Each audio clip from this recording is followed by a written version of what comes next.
ये वातावरण अति सुंदर है। योगा प्राणायाम भस्त्रिका अनुलोम विलोम के लिए ये शुद्ध वातावरण और ये वन का ये वन का जो स्थान है अति रमणीय है। यहाँ पर शुद्ध वातावरण है और वायुमंडल के अंदर पूर्ण रूप से ऑक्सीजन है। और मैं यहाँ पे निरंतर 1 महीने से योगा प्राणायाम आके प्रातःकाल करता हूँ और इससे शारीरिक और मानसिक दोनों ही को दृढ़ता मिलती है। और जो लोग घरों के अंदर रहते हैं और इस क्षेत्र के अंदर रहते हैं, मेरा उनसे निवेदन है, यदि आप लोग नियमित रूप से योगा प्राणायाम व वॉकिंग जॉगिंग करोगे, एक तो आपके अंदर जो है फैट नहीं आएगा। सबसे ज़्यादा जब फैट आता है इंसान के अंदर तो उसको कई बीमारियां पैदा हो जाते हैं। कोलेस्ट्रॉल की मात्रा बढ़ जाती है।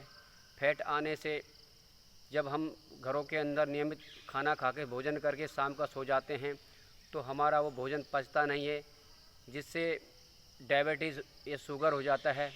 शुगर होने का मुख्य कारण है कि हमारा शाम का भोजन को न पचना, पूर्ण रूप से वो भोजन पचता नहीं है और पैनक्रियाज इंसुलिन बनाना नहीं बनाती हैं और वो भोजन जो है ग्लूकोज का रूप धारण करके हमारे खून के अंदर मिल जाता है, जिसे हम शुगर कहते हैं। शुगर लेवल एक ही तरह से आपका ठीक हो सकता है। नियमित रूप से आप योगा करें, प्राणायाम करें, आप घूम के चल जाएंगे, इससे शुगर ठीक नहीं होगा। आप थोड़ा वॉकिंग करें, हल्का वॉकिंग करें, ब्रीथिंग करें। यदि आप ब्रीथिंग करते हैं, जब जॉगिंग करके ब्रीथिंग ऐसा होना चाहिए, यदि ये हो जाएगा तो आपके लंग्स, किडनी और लीवर ये दोनों होंगे। और जब अब हम ऑक्सीजन की मात्रा लेते हैं तो ब्रेन की कोशिकाओं के अंदर पूर्ण रूप से ऑक्सीजन जाता है। तो मेरा निवेदन है, जो लोग बीमारी से ग्रस्त हैं वो इस वातावरण के अंदर आएँ और ये अपने जीवन में जो भी कष्ट है, बीमारियां हैं, उनसे मुक्त हो जाएगा। ओम शांति शांति शांति। अब मैं योगा प्राणायाम करता हूँ। योगा में सबसे पहले मैं कपालभाति करता हूँ। कपालभाति से लीवर, लंग्स, किडनी, इससे विशेष फर्क पड़ता है। इसका सबसे पहले रीढ़ की हड्डी सीधा, और ये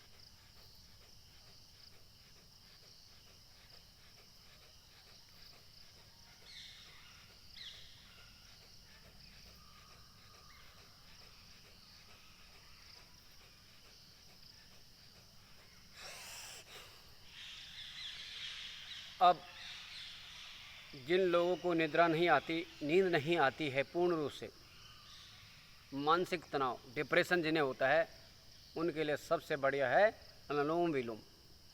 अनुलोम विलोम जब हम करते हैं तो सबसे पहले बाई नासा के साथ हम सांस लेते हुए, दाई को छोड़ते हुए, जब हम श्वास खींचते हैं तो हमारी ब्रेन के अंदर जो कोशिकाएँ होती हैं पूर्ण रूप से ऑक्सीजन पहुँचता है। और जब क्या होता है कि मानसिक तनाव के कारण हमारी जो कोशिकाएं ब्रेन के अंदर होती हैं तो स्थिर पड़ जाती हैं। जब हम योगा प्राणायाम या भस्त्रिका अनुलोम विलोम करते हैं तो वहाँ पे खून का संचार बढ़ता है और अपनी क्रिया करती हैं। और इसी तरह से अनुलोम विलोम करते हुए कि हम देखिए क्रिया को करते हैं, रीढ़ की हड्डी सीधी,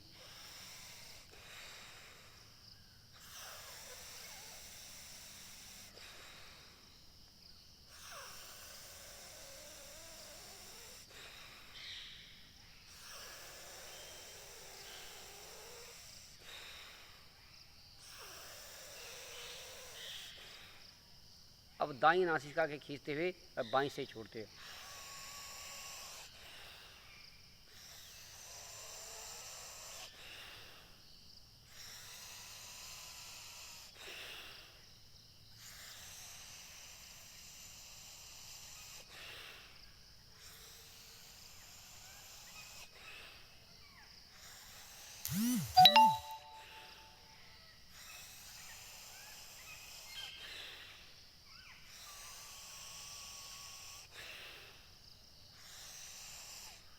जो नियमित रूप से कपालभाति और अनुलोम विलोम करेगा वो कदापि रोगों से ग्रस्त नहीं होगा और पूर्ण रूप से रोगों से मुक्ति मिलेगी।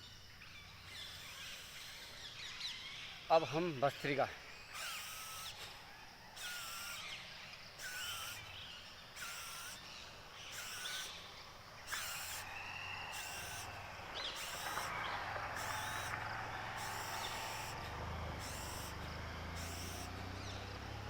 भस्त्रिका करने से सबसे बड़ी प्रभाव है जो लंग्स के रोगी होते हैं, जिन्हें अस्थमा होता है, जिनको पेट संबंधी रोग होता है, कब्ज़ होती है और क्या कहते हैं गैस्ट्रिक की प्रॉब्लम होती है, उनके लिए भी बहुत अच्छी है ये भस्त्रिका।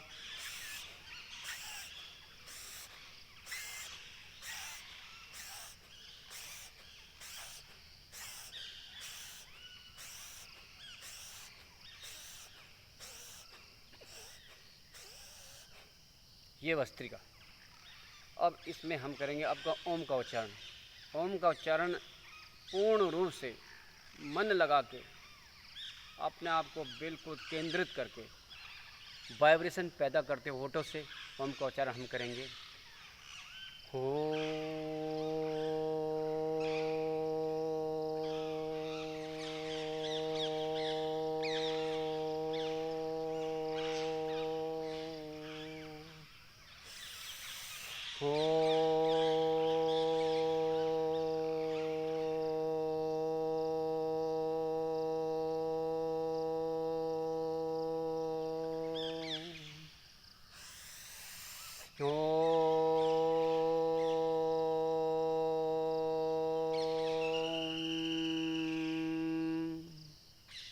ये वातावरण देखो, ये पंछियों की चहचहाने की आवाज़,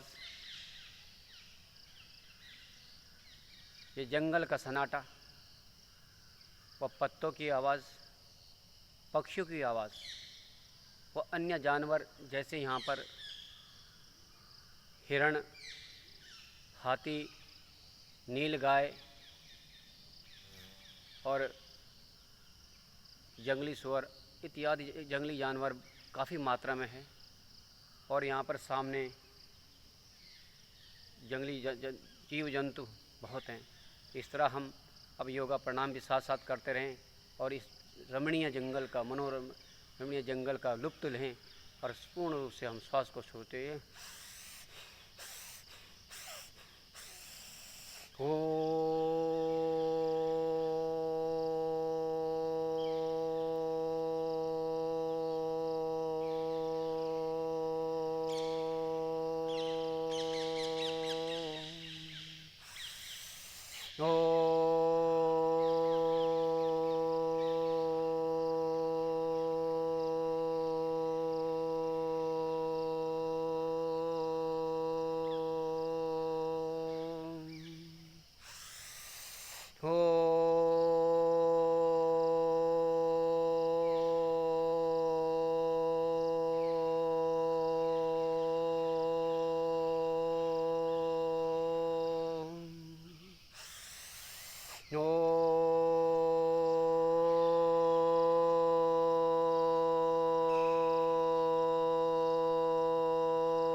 अब जिनके हार्ट में प्रॉब्लम होती है, जिनके दिल के अंदर धक धक ज़्यादा तेज़ की आवाज़ ज़्यादा तेज़ गति से धड़कता है, जिनको पेन होता है, दर्द होता है, तो इसके लिए मैं आपको कहता हूँ ये हाथों को मुट्ठी बांधते हुए, जब हम ये मुट्ठी बांधते हैं तो क्या है पूर्ण रूप से नसों का खिंचाव आता है।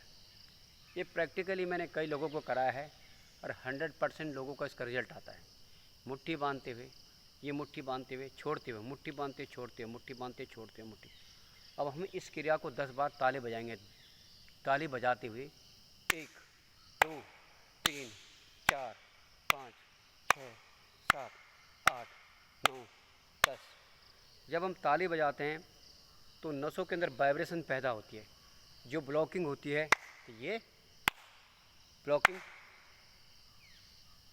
खुल भी सकती है और इससे बहुत फ़र्क पड़ेगा। जिनका पेन होता है, दर्द होता है, तो नियमित रूप से, ये एक दिन करने से नहीं होगा। आप नियमित रूप से आप योगा प्राणायाम और इस तरह के स्थान जैसे बड़े महानगरों के अंदर बहुमंजिली इमारतों में रहते हैं और धुआं पोल्यूशन कई तरह का, देखो सबसे बड़ा है शांति, चित्त को शांति, मन को शांति, और अपने सबसे बात है विचारों के अंदर तामसिक न होना, शांत रहना, यही मेरा उद्देश्य है। जय हिंद, जय भारत, जय श्री राम।